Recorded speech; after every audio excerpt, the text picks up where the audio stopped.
Good morning 8th class student. Adarsh senior secondary school Khasiyargarh की online class में आपका most welcome.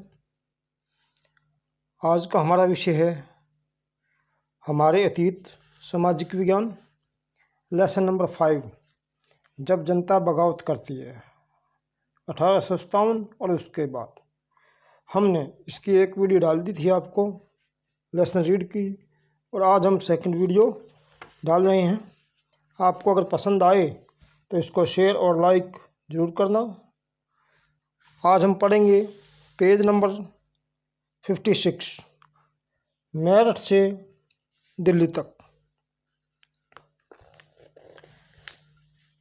29 मार्च 1857 को युवा सिपाही मंगल पांडे को बैरकपुर में अपने अफसरों पर हमला करने के आरोप में फांसी पर लटका दिया गया।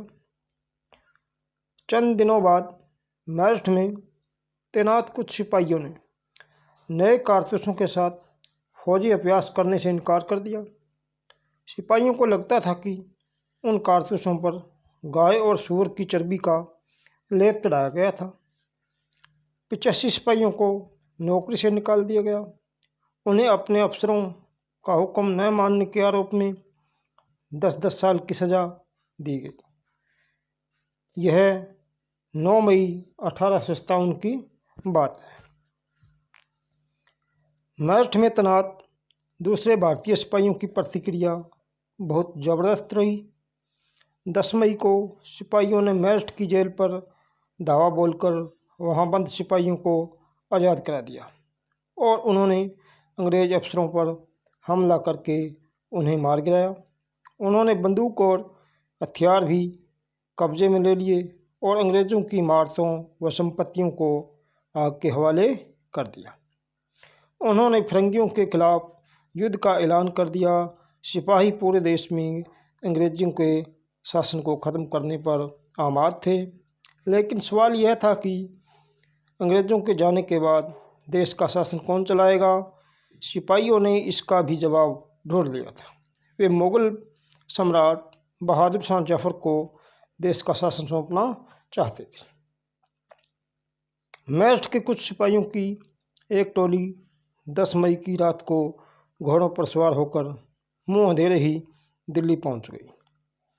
जैसे ही उनके आने की खबर फैली, दिल्ली में तैनात टुकड़ियों ने भी बगावत कर दी।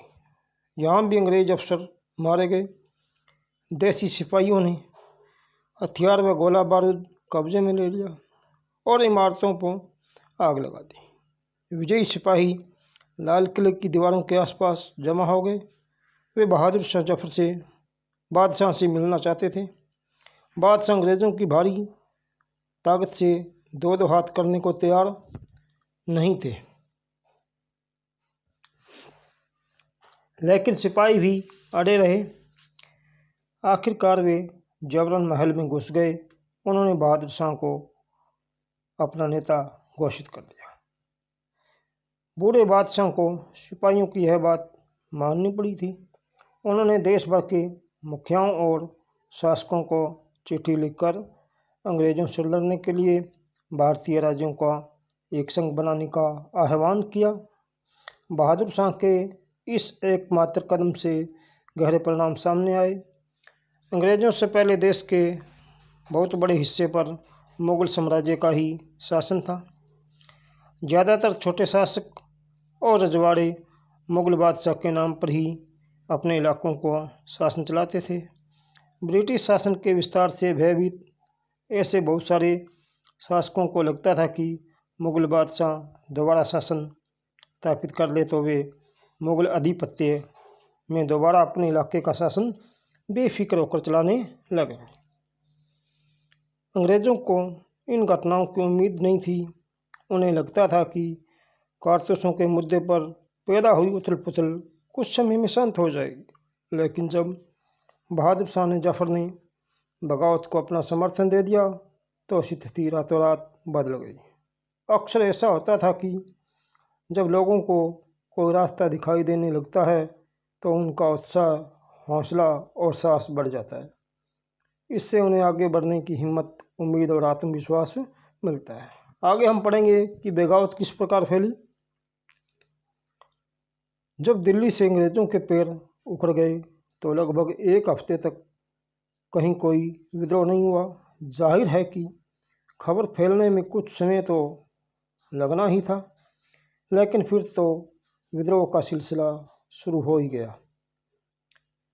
एक के बाद एक हर रेजिमेंट में सिपाहियों ने विद्रोह कर दिया और वे दिल्ली, कानपुर, लखनऊ जैसे मुख्य बिंदुओं पर दूसरी टुकड़ियों का साथ देने को निकल पड़े।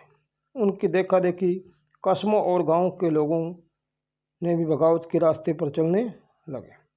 वे स्थानीय नेताओं, जमींदारों और मुखियाओं के पीछे संगठित हो गए। ये लोग अपनी सत्ता स्थापित करके अंग्रेज़ों से लोहा लेने को तैयार थे। स्वर्गीय पेशवा बाजीराव के दत्तक पुत्र नाना साहब कानपुर के पास रहते थे।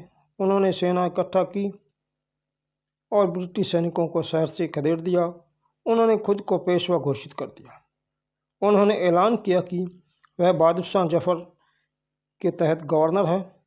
लखनऊ की गद्दी से हटा दिए गए नवाब वाजिद शाह अली के बेटे ब्रिजिश कद्र को नया नवाब घोषित कर दिया गया।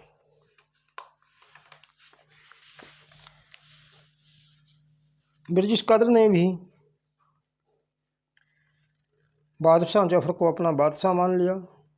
उनकी मां बेगम हजरत महल ने अंग्रेज़ों के खिलाफ विद्रोह को बढ़ावा देने में बढ़ चढ़कर हिस्सा लिया। झांसी में रानी लक्ष्मीबाई ने भी विद्रोह सिपाहियों के साथ जा मिली। उन्होंने नाना साहब के सेनापति तांत्या टोपे के साथ मिलकर अंग्रेज़ों को भारी चुनौती दी। मध्य प्रदेश के मांडला क्षेत्र में राजगढ़ की राजी अवंतीबाई ने लोधी ने 4000 सैनिकों की फौज तैयार की और अंग्रेज़ों के खिलाफ उसका नेतृत्व किया, क्योंकि ब्रिटिश शासन ने उनके राज्य पर प्रशासन पर विद्रोह कर नियंत्रण कर लिया था। विद्रोही टुकड़ियों के सामने अंग्रेज़ों की संख्या बहुत कम थी। बहुत सारे मोर्चों पर उनकी जबरन हार हुई। ऐसे लोगों को यकीन हो गया कि अब अंग्रेज़ों का शासन खत्म हो चुका है। अब लोगों को विद्रोह में कूद पड़ने का गहरा आत्मविश्वास मिल गया था। ख़ास तौर से अवध के इलाके में चौतरफा बगावत की स्थिति थी। 6 अगस्त 1857 को लेफ्टिनेंट कर्नल टाइलटर ने अपने कमांडर इन चीफ को टेलीग्राम भेजा, जिसमें उसने अंग्रेज़ों को भय को व्यक्त किया। हमारे लोग विरोधियों की संख्या और लगातार लड़ाई से थक गए हैं। एक एक गांव हमारे खिलाफ है। जमींदार भी हमारे खिलाफ खड़े हो रहे हैं। इस दौरान बहुत सारे महत्वपूर्ण नेता सामने आए। उदाहरण के लिए फैजाबाद के मौलवी अहमदुल्ला शाह ने भविष्यवाणी कर दी कि अंग्रेज़ों का शासन जल्द ही खत्म हो जाएगा। वह समझ चुके थे कि जनता क्या चाहती है। इसी आधार पर उन्होंने अपने समर्थकों की एक विशाल संख्या जुटा ली। अपने समर्थकों के साथ वे अंग्रेज़ों से लड़ने लखनऊ जा पहुँचे। दिल्ली में अंग्रेज़ों को सफाया करने के लिए बहुत सारे गाजी यानी धर्म योद्धा इकट्ठा हुए। बरेली के सिपाही बख्त खान ने लड़ाकों की एक विशाल टुकड़ी के साथ दिल्ली की ओर कूच किया। वह इस बगावत में एक मुख्य व्यक्ति साबित हुए। बिहार के एक पुराने जमींदार कुंवर सिंह ने भी विद्रोही सिपाहियों का साथ दिया और महीनों तक अंग्रेज़ों के साथ लड़ाई लड़ी। तमाम इलाकों में नेता लड़ाके इस युद्ध में हिस्सा ले रहे थे। आगे हम पढ़ते हैं कंपनी का पलटवार। इस उथल पुथल के बाद अंग्रेज़ों ने हिम्मत नहीं छोड़ी।